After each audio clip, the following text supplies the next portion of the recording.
Hello दोस्तों, स्वागत है आप सभी का आपके अपने यूट्यूब चैनल फिजिक्स क्लासेस में। तो आज हम एक और सीरीज स्टार्ट करने वाले हैं। इसमें हम जो बच्चे कंपटीशन की तैयारी करेंगे, जैसे जेई वगैरह की, नीट की, या फिर कुछ भी कंपटीशन का एग्ज़ाम देंगे, उसमें जो क्वेश्चन आए हुए हैं इस साल के 2024 के, जैसे कि सीयूईटी वगैरह में पूछे हुए हैं, 2023 में आए हुए हैं, उन क्वेश्चन को हम देखेंगे। ठीक है, तो हम जो सबसे पहले स्टार्ट करने वाले हैं वो हमारा है इलेक्ट्रोस्टैटिक्स। इलेक्ट्रोस्टैटिक्स से जो इम्पोर्टेंट क्वेश्चन आपके जेई मेंस या फिर नीट या फिर सीयूईटी में पूछे गए हैं उनके बारे में हम देखने वाले हैं। चलिए स्टार्ट करते हैं आज के पहले क्वेश्चन से।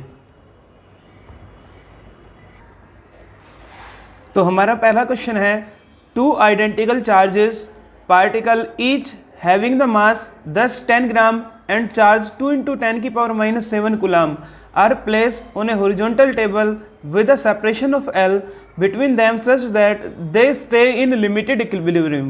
ये याद रखना है, they stay in limited equilibrium if the coefficient of friction between each particle and the table is 0.25, find the value of L। देखिए, सबसे पहले उसने कहा है कि आपके पास दो आइडेंटिकल चार्ज पार्टिकल हैं। देखिए, दो आइडेंटिकल चार्ज पार्टिकल हैं, दोनों का मास वगैरह सेम है। आप यहाँ पर बनाएंगे दो आइडेंटिकल चार्ज पार्टिकल, मान लीजिए इनका चार्ज Q है, इसका भी Q है, दोनों का सेम है, तो इसलिए हमने Q लिखा, Q1 Q2 नहीं लिखा। अब उसने कहा है दोनों का मास भी सेम है m, और सेपरेटेड है L डिस्टेंस से। ये जो डिस्टेंस है दोनों के बीच की, ये है L। अब उसने कहा है, देखिए, are placed on a horizontal table with a separation of L between them such that they stay in limited equilibrium. इसका मतलब समझिए, जब जेई मेंस में आया तो कुछ इसमें आपका कॉन्सेप्ट आएगा ही। देखिए, दोनों सेम ये भी प्लस चार्ज है, ये भी प्लस चार्ज है, यहाँ माइनस होता, ये भी माइनस होता। तो इस कंडीशन में आप देखेंगे कि ये जो प्लस चार्ज है इस प्लस चार्ज को रिपेल करेगा, बाहर की तरफ क्या देगा, धक्का लेगा, एक फोर्स लगाएगा, इलेक्ट्रोस्टैटिक फोर्स। अब उसने कहा है कि ये क्या है, कि ये लिमिटेड इक्विलिब्रियम में है, मतलब ना इधर गति कर रहे हैं और ना ही इधर गति कर रहे हैं। इसका मतलब इन पर एक फोर्स लग रहा होगा इसके अपोजिट डायरेक्शन, और वो फोर्स क्या है, फोर्स ऑफ फ्रिक्शन। क्या है, फोर्स ऑफ फ्रिक्शन। और लिमिटेड इक्विलिब्रियम कहाँ है, तो मतलब जस्ट बिल्कुल बॉडी के जो आपका ये सिस्टम है ये मूव करने ही वाला था। अब आप देखेंगे यहाँ पर बस आपको क्या करना है, कॉन्सेप्ट लगाना है, क्या, जो F इक्वल होगा F के। ठीक है, F कूलम्ब फोर्स और F क्या है यहाँ पर, फोर्स ऑफ फ्रिक्शन।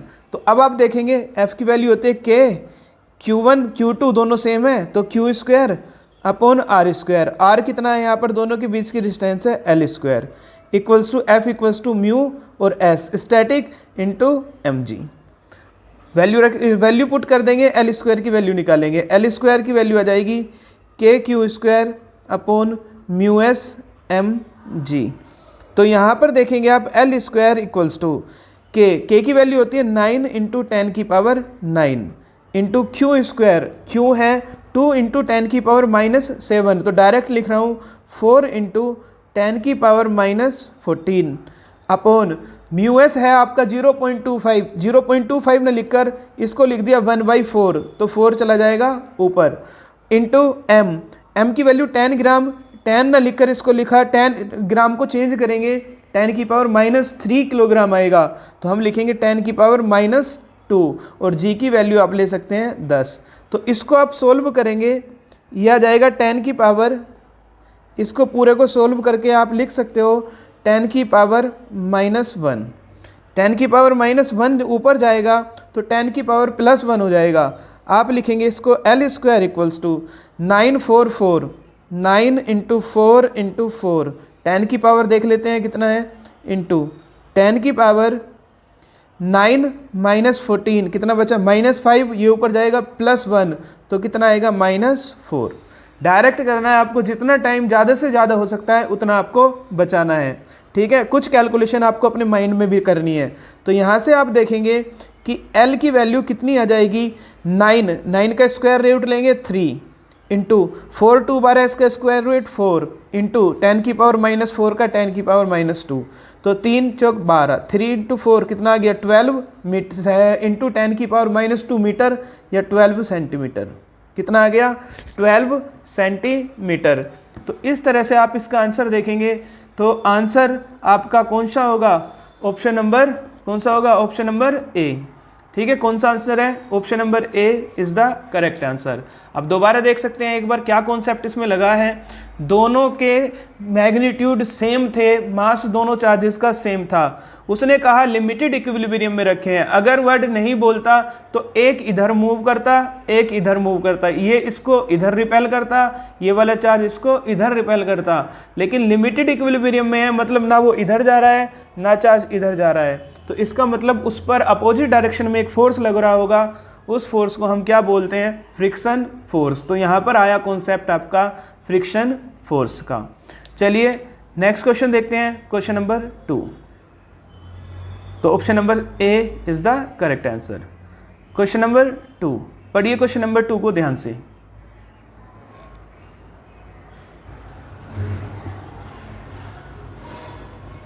पढ़ लिया होगा आपने क्वेश्चन। क्वेश्चन क्या कह रहा है कि 3 चार्ज हैं Q, Q और Q are placed respectively at distance 0, d/2 and d from the origin.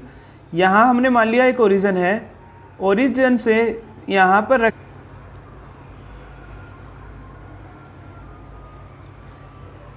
ये आपका एक ओरिजिन है, यहाँ पर मान लीजिए चार्ज रखा है +Q, कैपिटल Q दिया है, यहाँ पर रखा है बीच में कहीं Q और लास्ट में क्या रखा है Q। कितने की डिस्टेंस पर, ये x एक्सिस की बात कर रहा है तो यहाँ 0 है, यहाँ x की वैल्यू d/2 है और यहाँ x कितना है d है, कितना है d। उसने कहा है if the net force experience by Q placed at x = 0 is 0 then value of Q। इस पर जो फोर्स लगा है नेट फोर्स 0 है, तो सबसे पहले हम इस पर नेट फोर्स निकालेंगे कितना होगा। सबसे पहले हम देखेंगे कि इस Q पर, इस वाले Q पर इस चार्ज के कारण भी फोर्स लगेगा, इस वाले Q पर इस चार्ज के कारण भी फोर्स लगेगा। अब इन दोनों के कारण निकालेंगे कितना आएगा, देखिए इन दोनों के कारण आएगा K की वैल्यू 1/4πε0। ठीक है, इतना बड़ा नहीं लिख रहे, K इन दोनों के कारण Q इंटू Q अपॉन दोनों के बीच की डिस्टेंस d/2 का स्क्वायर। उसके बाद इस पर और इसके बीच निकालेंगे, इन दोनों के बीच कितना आएगा, अगर इसको O माने, इसको A माने और इसको क्या माने B, तो ये क्या है FOA। ऐसे अब निकालेंगे FOB, कितना आएगा Q, इसका चार्ज Q अपॉन दोनों के बीच की डिस्टेंस D का स्क्वायर। अब देखिए नेट फोर्स कैसे निकालते हैं। नेट फोर्स तो उसने दे दिया कि 0 है, अब ये प्लस होंगे या माइनस होंगे कैसे करेंगे हम, ये वाला है, इस पर लगाना है हमें कि कितना फोर्स लग रहा है। तो ये जो चार्ज है Q इसको रिपेल करेगा बाहर की तरफ, क्यों रिपेल करेगा, दोनों एक ही जैसे हैं, तो FOA। ये O और B, ये भी इसको रिपेल करेगा बाहर की तरफ, FOB। तो दोनों एक ही डायरेक्शन में है, इसलिए यहाँ पर क्या आ जाएगा बीच में plus.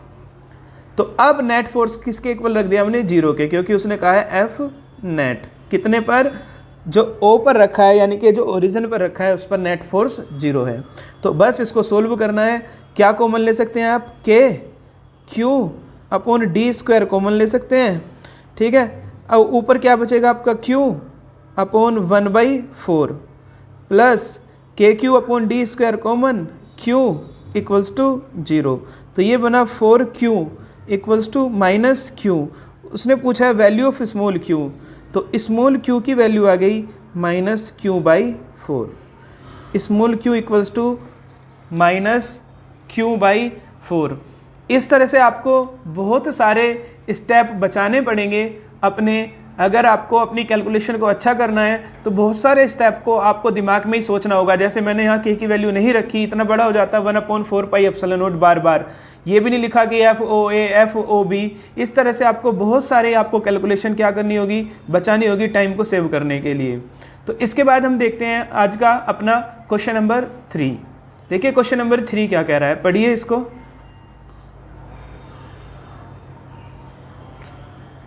N electric field of 1000 volt per meter, तो जो दिया है वो लिख लेंगे E equals to 1000 volt per meter is apply to an electric dipole at an angle of 45 degree. कितने के एंगल पर लग रहा है? 45 डिग्री पे। द डाइपोल मूवमेंट इज 10 की power -29 coulomb meter. Dipole movement होता है P, कितना है? 10 की power -29 coulomb meter. What is the potential energy of the electric dipole? U आपको निकालना है, कितना होगा पोटेंशियल एनर्जी, कितनी आएगी? देखिए डाइपोल के कारण जो पोटेंशियल एनर्जी का फॉर्मूला था, तो जो पोटेंशियल एनर्जी होती है फॉर्मूला होता है U equals to -PE cos theta. U equals to minus P की वैल्यू रखनी है बस 10 की पावर -29, E की वैल्यू है 10 की पावर 3 कोस थीटा, कोस 45 डिग्री। तो इसको सोल्व करेंगे आप, -10 की पावर कितना आएगा? -29 -26 और कोस 45 1/√2, ये किस में आ जाएगा आंसर? माइनस में। तो 1/√2 की वैल्यू रखकर जब आप सोल्व करेंगे -0.707 वैल्यू आती है, आपको याद होगा AC चैप्टर में -26, या आप लिख सकते हैं, ये तो कोई ऑप्शन है नहीं यहाँ, तो -7 × 10 की पावर -27 जूल। तो ऑप्शन नंबर बी आपका करेक्ट आंसर हो जाएगा। Option number b is the correct answer. ठीक है, तो इस तरह से आपको अप्रोच करना है क्वेश्चन को। सबसे पहले आपको जो क्वेश्चन में गिवन है वो आपको लिखना है, उसके बाद आप फॉर्मूला लगाइए, थोड़ा उसमें कॉन्सेप्ट है तो ढूंढिए क्या कॉन्सेप्ट है और करते जाइए, आपको आंसर ज़रूर मिलेगा, आपकी ज़रूर रैंक बहुत अच्छी आने वाली है। ठीक है, चलिए देखते हैं next question, question number 4। Question number 4 पढ़िए। Two identical conducting spheres A and B carry equal charge. They are separated by a distance much larger than their diameter and the force between them is F. A third identical conducting sphere C is uncharged. Sphere C is first touched to A, then to B and then removed.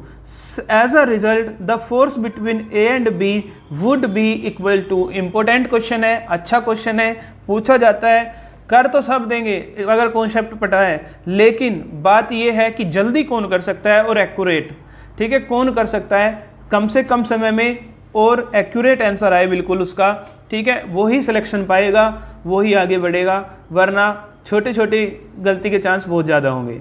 2 का भी कहीं से आप देखेंगे 2 का भी variable हो गया तो आंसर में यहाँ f/3 f/8 भी है, 3 f/4 भी है, f/2 भी है और f भी है। ठीक है, तो बताइए क्या आंसर होगा इसका।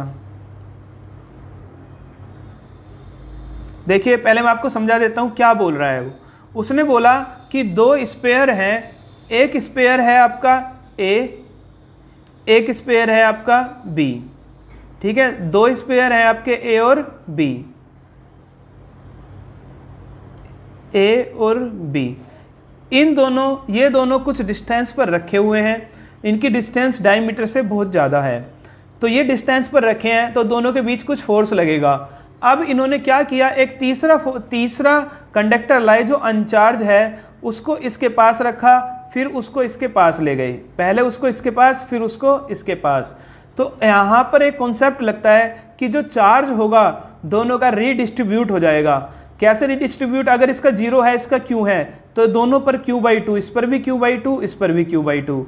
अब ये Q/2 था, इस पर Q था, तो इस पर Q/2 + Q/2 दोनों पर हो जाएगा। ये इसमें कॉन्सेप्ट लगता है, दोबारा समझा देता हूँ आपको कैसे होगा। देखिए, तो यहाँ पर आप देखेंगे 2 स्पेयर हैं, दोनों के बीच की डिस्टेंस थोड़ी ज़्यादा है एज कंपेयर टू डायमीटर।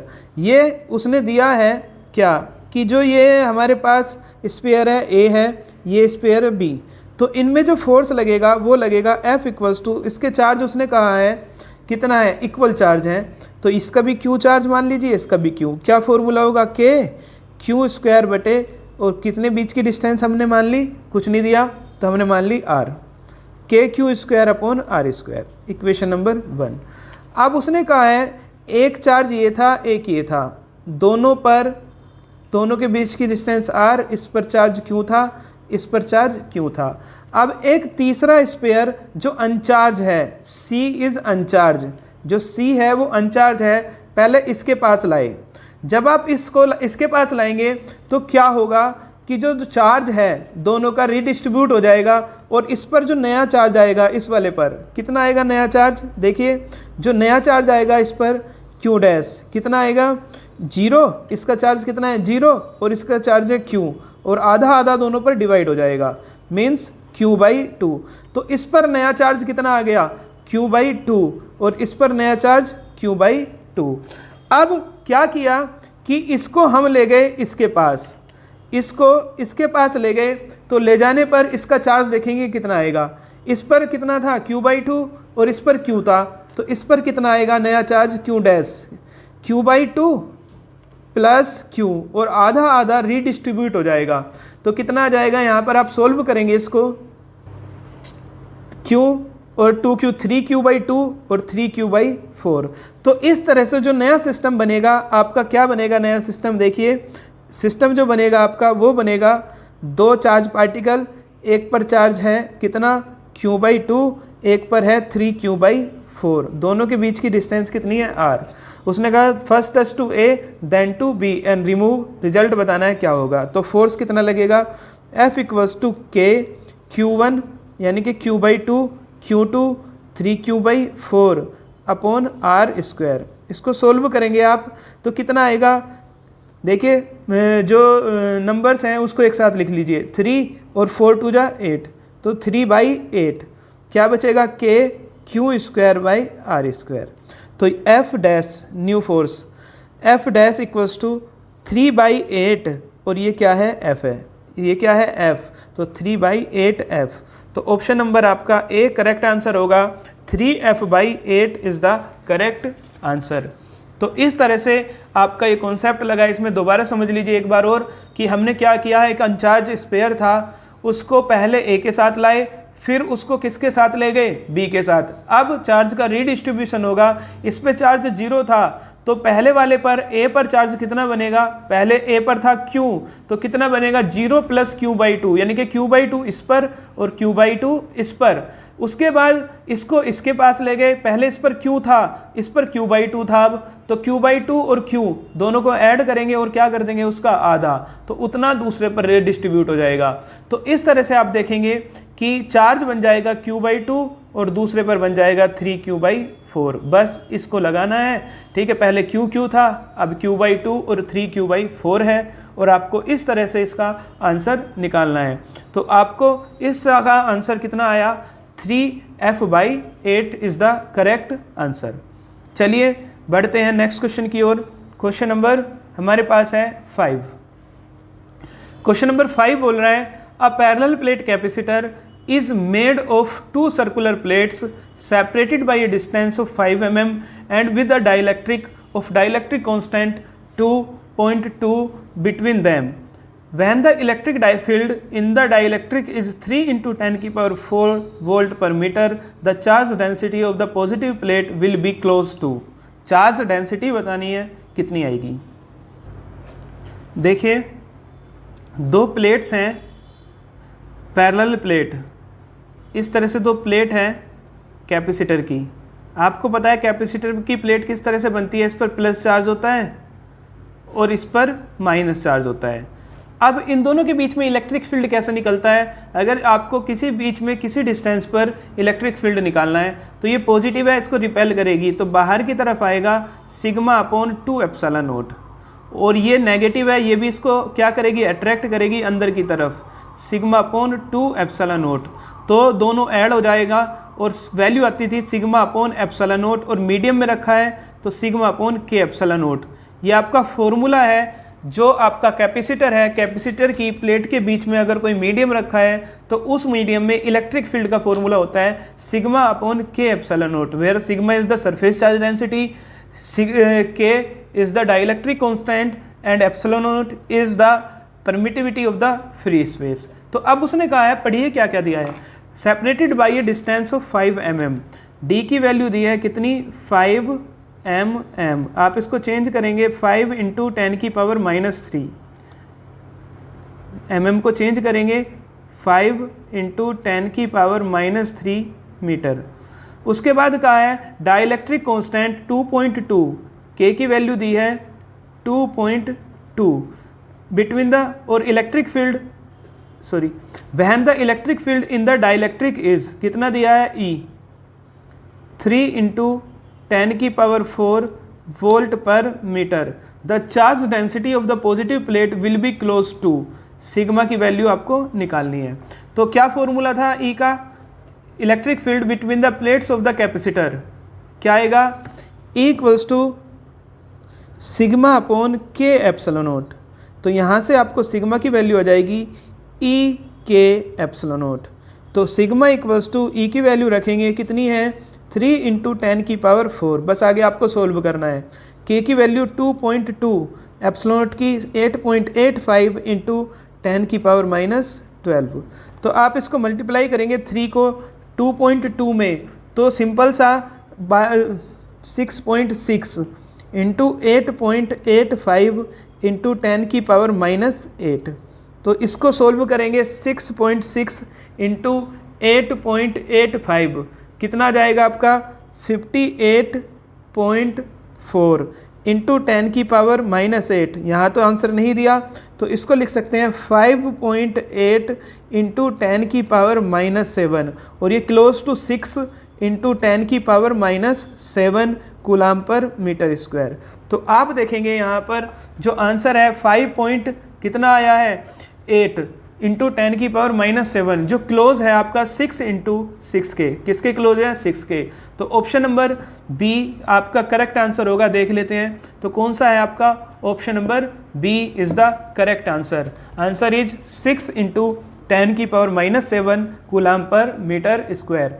ये क्वेश्चन इसी साल 2024 में और 2023 में आपसे पूछे हुए हैं, जेईई मेंस में, नीट में या सीयूटी में, सब जगह से देख देख कर कलेक्शन किया हुआ है, बस आपको पढ़ना है।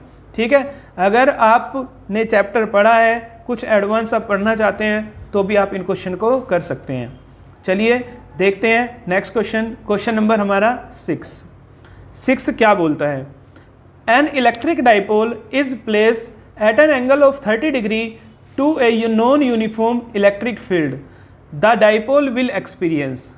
देखिए यहाँ पर ध्यान देने वाली बात क्या है, एंगल दिया है 30 डिग्री पर रखा है और नॉन यूनिफॉर्म इलेक्ट्रिक फील्ड में रखा है। किस में रखा है, नॉन यूनिफॉर्म इलेक्ट्रिक फील्ड। अब सबसे पहले आप ये समझ लीजिए कि नॉन यूनिफॉर्म इलेक्ट्रिक फील्ड का मतलब क्या होता है। नॉन यूनिफॉर्म इलेक्ट्रिक फील्ड का मतलब है कि अगर ये कोई डिस्टेंस, ये यूनिफॉर्म इलेक्ट्रिक फील्ड है कोई, अगर आप इस डिस्टेंस पर देखेंगे, इस डिस्टेंस पर देखेंगे, इस डिस्टेंस पर, इस डिस्टेंस पर, अगर इलेक्ट्रिक फील्ड सभी पर 10 की पावर मान लीजिए 5 है, यहाँ पर भी 10 की पावर 5 है, यहाँ पर भी 10 की पावर 5 है, यहाँ पर भी 10 की पावर 5 है, तो इसको बोलते हैं यूनिफॉर्म इलेक्ट्रिक फील्ड, यानी कि वो डिस्टेंस के रेस्पेक्ट में चेंज नहीं हो रहा। लेकिन अगर कोई इलेक्ट्रिक फील्ड डिस्टेंस के रेस्पेक्ट में चेंज हो रहा है, मान लीजिए इंक्रीज होता जा रहा है, डिक्रीज होता जा रहा है, या इंक्रीज फिर डिक्रीज होता जा रहा है, तो वो कहलाएगा आपका नॉन यूनिफॉर्म इलेक्ट्रिक फील्ड। तो अगर आप किसी भी डाइपोल को यूनिफॉर्म इलेक्ट्रिक फील्ड में रखते हैं, किस में रखते हैं, यूनिफॉर्म इलेक्ट्रिक फील्ड, जो डिस्टेंस पर डिपेंड नहीं करता, सब जगह सेम रहेगा, तो उसमें आप देखते थे कि इसका ये नेगेटिव चार्ज था, नेगेटिव पॉइंट था, इसका ये पॉजिटिव था। अब ये नेगेटिव पोल था, इस पर लगता था फोर्स इस डायरेक्शन में, इस पर फोर्स इस डायरेक्शन में, F पॉजिटिव पर EQ और F नेगेटिव पर V माइनस EQ। ये दोनों फोर्स मैग्नीट्यूड में इक्वल, डायरेक्शन में अपोजिट होते थे, इसलिए दोनों टॉर्क क्रिएट करते थे। और यहाँ पर नेट फोर्स आप देखेंगे 0 आएगा। F नेट कितना आता था, EQ plus EQ minus EQ, तो कितना आ जाएगा 0। लेकिन जब ये नॉन यूनिफॉर्म इलेक्ट्रिक फील्ड होगा तो यहाँ पर आप देखेंगे तो F प्लस EQ ना होकर E1Q, और ये E2 F माइनस E2 मान लेंगे यहाँ पर, तो E2Q, तो नेट कितना आएगा E1Q माइनस E2Q, तो 0 नहीं हो सकता ये, तो क्या आ जाएगा आपके पास E1 minus E2 into Q। अब ये 0 कब होगा F नेट, जब E1 और E2 की वैल्यू सेम आए, लेकिन उसने क्वेश्चन में दे दिया कि जो यूनिफॉर्म इलेक्ट्रिक फील्ड है आपका नॉन यूनिफॉर्म है। कैसा है? Non uniform. तो अब आपको बताना है क्या उस पर टॉर्क लगेगा केवल, और टॉर्क कितना लगता था? टॉर्क का फॉर्मूला होता था tau equals to p e sine theta. Torque equals to p e sine theta. तो क्या केवल टॉर्क लगेगा? दूसरा, a translation force only in the direction of the field. तीसरा, a translation force only in direction normal to direction of the field, a torque as well as translation force. ये आपको बताना है। तो आपको पता होना चाहिए कि जब नॉन यूनिफॉर्म में रखते हैं किसी डाइपोल को तो उस पर टॉर्क तो लगेगा ही, टॉर्क के साथ साथ उस पर ट्रांसलेशन फोर्स भी लगेगा। वहां आप देखेंगे, देखिए आंसर क्या होगा इसका, ऑप्शन नंबर डी। अगर क्या है यूनिफॉर्म इलेक्ट्रिक फील्ड है तो नेट फोर्स जीरो होता है, नेट ट्रांसलेशन फोर्स जीरो होगा। लेकिन अगर आपके पास क्या है कि नॉन यूनिफॉर्म इलेक्ट्रिक फील्ड है तो ट्रांसलेशन फोर्स भी लगेगा, वो ट्रांसलेट भी कराएगा, ट्रांसलेशन मोशन भी कराएगा किसको? डाइपोल को। तो इसका आंसर होगा option number D is the correct answer. चलिए बढ़ते हैं क्वेश्चन नंबर 7 की तरफ। क्वेश्चन नंबर 7 देखिए, sigma is the uniform surface charge density of a thin spherical shell of radius R. The electric field at any point on the surface of the spherical cell is। आपको बताना है surface पर कितना होगा क्या electric field, किसकी term में बताना है? सिग्मा की। ये एप्सिलॉन नॉट है, पढ़ लीजिए आराम से क्वेश्चन। देखिए इस क्वेश्चन को करने के दो मेथड हो सकते हैं, ठीक है। दोनों मेथड मैं आपको बताऊंगा कैसे कैसे आप कर सकते हैं। देखिए सबसे पहले देखते हैं फर्स्ट मेथड। फर्स्ट मेथड में क्या कहा है उसने? थिन स्पेरिकल सेल है। क्या है? Thin spherical shell. तो आप देखेंगे जो थिन स्पेरिकल सेल होती है, ये फर्स्ट मेथड है। फर्स्ट मेथड, आपके पास एक थिन स्पेरिकल सेल है, ठीक है, इस तरह से। इसको चार्ज देंगे तो सारा का सारा चार्ज इसके सरफेस पर आ जाएगा। अंदर कोई मीडियम नहीं है तो कोई भी चार्ज नहीं होगा, और अंदर इलेक्ट्रिक फील्ड कितना होता था इसके? जीरो होता था। अब यहाँ पर क्यों नहीं है, यहाँ पर क्यों है बाहर। तो इसके सरफेस पर क्या निकालना है आपको? सरफेस मान लीजिए रेडियस कितनी है? आर। तो सरफेस पर इलेक्ट्रिक फील्ड निकालेंगे गॉस थ्योरम से। क्या कहते हैं Gauss theorem? E dot d s equals to q upon epsilon naught. तो e into d s 4 pi r square equals to 1 upon epsilon naught, और सिग्मा की वैल्यू, क्यू की value होती है सिग्मा इंटू एस, क्योंकि q sigma की value होती है कितनी? Q upon s surface. तो यहाँ से आप देखेंगे E into 4 pi r square equals to 1 upon epsilon naught, sigma s की value 4 pi r square, capital r माना है तो कैपिटल आर, ठीक है। इससे ये कट जाएगा तो E की वैल्यू आपके पास कितनी आ जाएगी? Sigma upon epsilon naught equals to sigma upon epsilon naught. आपका option number c correct answer होगा, equals to sigma upon epsilon naught. दूसरा, अगर आपको फॉर्मूले याद हैं कि अगर आपके पास ये कोई थिन स्पेरिकल सेल है, ग्राफ भी याद है तो भी आपका आंसर आ जाएगा। ये थिन स्पेरिकल सेल है, इसके कारण जो इलेक्ट्रिक फील्ड आता था किस तरह से हम निकालते थे? अगर मैं ग्राफ बनाऊं आपको, देखिए इनसाइड द, आप देखेंगे इनसाइड द सेल, सेल के अंदर कोई भी आपके पास चार्ज नहीं है, तो सेल के अंदर तक इलेक्ट्रिक फील्ड कितना था? जीरो। उसके बाद वेरीज करता था, ई वेरीज करता था 1 अपॉन आर स्क्वायर के बाहर। या आप ऐसा लिख सकते हैं कि यहाँ पर अगर आप माने एक सेल है, थिन सेल, चार्ज आपने दिया है, सारा का सारा चार्ज उसके सरफेस पर आ जाएगा। अगर आपको इसकी रेडियस कितनी है? आर, इससे बाहर स्मॉल आर पर इलेक्ट्रिक फील्ड निकालना था आर ग्रेटर देन आर पर, तो ई की वैल्यू आती थी k q upon r square. Second, अगर आपको सरफेस पर निकालना था r इक्वल्स टू आर, तो E की वैल्यू आती थी k Q by are square, और अगर आपको अंदर निकालना होता था आर लेस देन आर पर, तो ई कितना आता था आपका 0, ई कितना आता था 0। तो ये फॉर्मूले आते थे। अगर आपको ये फॉर्मूले याद हैं तो आप इनकी हेल्प से भी इसका आंसर कर सकते हो। कैसे देखेंगे कि आप क्या करेंगे, फॉर्मूला लिखेंगे सीधा, सरफेस पर कितना होता है ई इक्वल्स टू के क्यू अपॉन आर स्क्वायर। अब उसने यहाँ पर के क्यू की टर्म में नहीं पूछा, सिग्मा की टर्म में आंसर पूछा है, तो आप क्या काम करेंगे, क्यों को चेंज करेंगे सिग्मा में। तो के यानी कि 1/4 पाई एप्सिलॉन नॉट और 1/r स्क्वायर। क्यू की वैल्यू कितनी है, सिग्मा की वैल्यू होती है क्यू अपॉन एस, तो क्यू की वैल्यू सिग्मा इंटू एस। तो E equals to 1/4 pi epsilon naught r square into sigma, और एस की value 4 pi r square. 4 pi r square से 4 पाई आर स्क्वायर गया, तो ई की वैल्यू आ जाएगी सिग्मा अपॉन एप्सिलॉन नॉट। तो किसी भी तरह से आप इसका आंसर कर सकते हैं, दोनों तरह से आंसर इसका सेम आएगा। ई की वैल्यू कितनी आएगी, सिग्मा अपॉन एप्सिलॉन नॉट। ठीक है, तो ऑप्शन नंबर आपका सी करेक्ट आंसर होगा। आने वाले टाइम में हो सकता है आपको अंदर पूछ लिया जाए, तो अंदर कितना होगा 0, यहाँ पर 0 भी ऑप्शन मिलेगा आपके पास। ठीक है, चलिए देखते हैं नेक्स्ट क्वेश्चन। क्वेश्चन नंबर कितना आया 8। क्वेश्चन नंबर 8 पढ़िए क्वेश्चन नंबर 8 को। The vehicles carrying inflammable fluids usually have metallic chains touching the ground। ठीक है, आपने देखा होगा अक्सर रोड पर, ये आपका डेली बेस पर क्वेश्चन है। ठीक है, एप्लीकेशन है फिजिक्स की। इस तरह से आपने देखा होगा, जो पेट्रोल डीजल वगैरह या कोई भी इन्फ्लेमेबल फ्लूइड लेकर जा रही होती है गाड़ी वगैरह, उसके नीचे एक इस तरह की चैन, जो चैन होती है आप देखेंगे ग्राउंड को टच करती हुई लगी होती है। और ये चैन की खास बात ये होती है कि जो गुड कंडक्टर होता है इलेक्ट्रिसिटी का, उससे बनी होती है ये। ऐसा क्यों करते हैं, क्वेश्चन पूछा हुआ है ये कि मेटेलिक चैन का यूज हम क्यों करते हैं, और वैसी चैन जो ग्राउंड को टच करे। तो इसका आंसर क्या आएगा देखते हैं।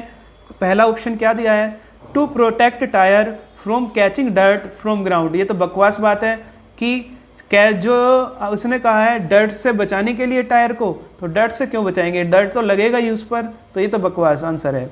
उसके बाद देखें क्या इसमें कोई साइंटिफिक लॉजिक है, नहीं। टू अलर्ट अदर व्हीकल, दूसरे व्हीकल को अलर्ट करने के लिए, नहीं। कोई हमें डराना है उसको, नहीं। इट इज़ कस्टम, ये नेसेसरी होता है, नहीं होता। उसके बाद to conduct excess charge due to air friction to ground and prevent sparking, ये हो सकता है, क्योंकि ये साइंटिफिक आपको क्या करा रहा है, यहाँ पर आपको दिख रहा है कोई रीज़न है, साइंटिफिक रीज़न दे रहा है। तो क्या होता है कि जब किसी इन्फ्लेमेबल फ्लूइड को किसी कैंटर वगैरह में भरकर ले जाया जाता है, तो क्या होता है, एयर के फ्रिक्शन की वजह से, जो टायर होते हैं और एयर होता है, उसके फ्रिक्शन की वजह से स्टैटिक चार्ज प्रोड्यूस होता है। अब वो चार्ज क्या कर सकता है, स्पार्किंग कर सकता है, और वो जो फ्लूइड है वो क्या हो सकता है, फ्लूइड में आग लग सकती है। तो क्या उससे बचने के लिए जो स्टैटिक चार्ज है उसको एक चैन के थ्रू, और चैन भी बनाई जाती है गुड कंडक्टर की, उसके थ्रू नीचे अर्थ में क्या कर दिया जाता है, भेज दिया जाता है, क्योंकि अर्थ की कैपेसिटी इनफाइनाइट है, सारा का सारा चार्ज, स्टैटिक चार्ज उसमें समा जाएगा। तो इस तरह से आप देखेंगे कि इसका आंसर क्या होगा, option number d, to conduct excess charge due to air friction to ground. Air friction के कारण जो एक्सेस चार्ज बना है, स्टैटिक चार्ज, वो क्या चला जाए, नीचे चला जाए और स्पार्किंग होने से बच जाए।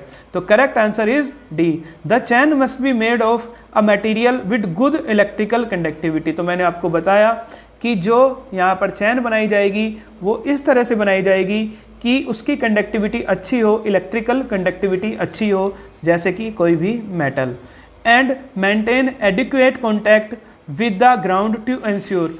जो दूसरा कि जो चैन होगी उसको ग्राउंड के साथ अच्छे से कॉन्टैक्ट में रखा जाएगा, इंश्योर करने के लिए that the static charge can be continuously dissipated. जो स्टैटिक चार्ज प्रोड्यूस हुआ है वो सारा का सारा चार्ज कहाँ चला जाए, आपके अर्थ में चला जाए। This safety precaution is a practical application of electrostatic principle. जो आप देखेंगे ये सेफ्टी जो प्रिकॉशंस हैं ये क्या है, इलेक्ट्रोस्टैटिक्स के प्रिंसिपल के क्या है आपके पास डेली या प्रैक्टिकल एप्लीकेशन है। So cashing how understanding and harnessing the laws of physics can provide effective solution to real world problem. Real world problem में किस तरह से फिजिक्स के जो आपके लॉज हैं वो काम आते हैं, ये यहाँ पर दिखाया हुआ है। तो इस तरह से क्वेश्चन नंबर 8 का आंसर होगा option number D, right answer. चलिए देखते हैं क्वेश्चन नंबर 9। 10 क्वेश्चन करेंगे आज, 10 से ज़्यादा नहीं करेंगे, बाद में देखेंगे 10 के बाद, ठीक है। 10 में देखिए क्या कहा है। Question number 9। In hydrogen-like system, the ratio of Coulombian force and gravitational force between an electron and a proton is in order of। ये आपको याद भी रखना होता है, इसका आंसर 10 की पावर 39 आएगा, ठीक है। याद भी रखना होता है लेकिन आपको सोल्व करना भी आना चाहिए। एनसीईआरटी का क्वेश्चन है पहला ही, ठीक है। बताना है आपको कैसे हम इसको सोल्व करेंगे। देखिए उसने कहा है हाइड्रोजन लाइक सिस्टम है और उसके अंदर इलेक्ट्रॉन है और एक प्रोटॉन है। तो हम बनाएंगे एक इलेक्ट्रॉन, ये एक इलेक्ट्रॉन है और ये एक प्रोटॉन है। अब देखिए ये आपको पता होनी चाहिए ये चीज़ें कि इलेक्ट्रॉन का मास कितना होता है, चार्ज कितना होता है, प्रोटॉन का चार्ज, प्रोटॉन का मास, ठीक है। Columbian force and gravitational force between electron is of the order of. In hydrogen like system the ratio of Columbian force, F Columbian को निकालना है एफ ग्रेविटेशन से, क्योंकि हमें पता है एफ कोलम्बियन ज़्यादा होता है एफ ग्रेविटेशन के, ठीक है। तो सबसे पहले कोलम्बियन फोर्स कितना लगेगा इनके बीच, एफ सी के Q1 यानी कि Q इलेक्ट्रॉन का और प्रोटॉन का चार्ज सेम होता है तो Q स्क्वायर अपॉन दोनों के बीच की डिस्टेंस R स्क्वायर। और F ग्रेविटेशनल फोर्स कितना लगेगा, G M1 यानी कि M इलेक्ट्रॉन का, M2 M प्रोटॉन का अपॉन दोनों के बीच की डिस्टेंस। अब दोनों का रेशो निकालना है FC अपॉन FG। देखिए वैल्यू के Q square upon R square upon, या आप लिख सकते हैं R square upon G ME MP। R square से R स्क्वायर कट जाएगा तो FC अपॉन FG की वैल्यू आ जाएगी के Q square upon G ME MP। ये आपका फॉर्मूला आ जाएगा, इसको आपको रिमेंबर भी रखना है। यहाँ से आपकी डायमेंशन भी पूछ ली जाती है, ठीक है, तो ये आपको रिमेंबर रखना है। इसकी वैल्यू भी पूछ ली जाती है कैलकुलेट करके, वही हम निकालने वाले आगे कितनी आएगी। देखिए अब आगे क्या करना है, FC अपॉन FG, थोड़ा शॉर्ट करेंगे। देखिए यहाँ पर के की वैल्यू होती है 9 इंटू 10 की पावर 9 इंटू Q स्क्वायर, किसका चार्ज, इलेक्ट्रॉन का, कितना होता है 1.6 इंटू 10 की पावर -19 कूलम। तो इसका क्या बन जाएगा, स्क्वायर अपॉन नीचे आया G की वैल्यू कितनी होती है 6.67 इंटू 10 की power -11 into ME mass of the electron 9.1 into 10 की power -31 into mass of proton 1.67 into 10 की पावर -27, ठीक है, -27। अब अगर हम अप्रोक्सीमेट निकालें, देखिए कितना आंसर आएगा। यहाँ 10 की पावर 9 है इंटू 10 की पावर -38 अपॉन 10 की पावर देख लेते हैं पहले, नीचे 10 की पावर -11, 10 की पावर -31 और 10 की पावर -27। तो ऊपर आएगा 10 की पावर 9 - 38, कितना बचेगा आपका -29। ये नीचे बचेगा 10 की पावर कितना -11 -31 -1 2 7 और 2 9, उसके बाद 1 3 और 1 4 और 2 6।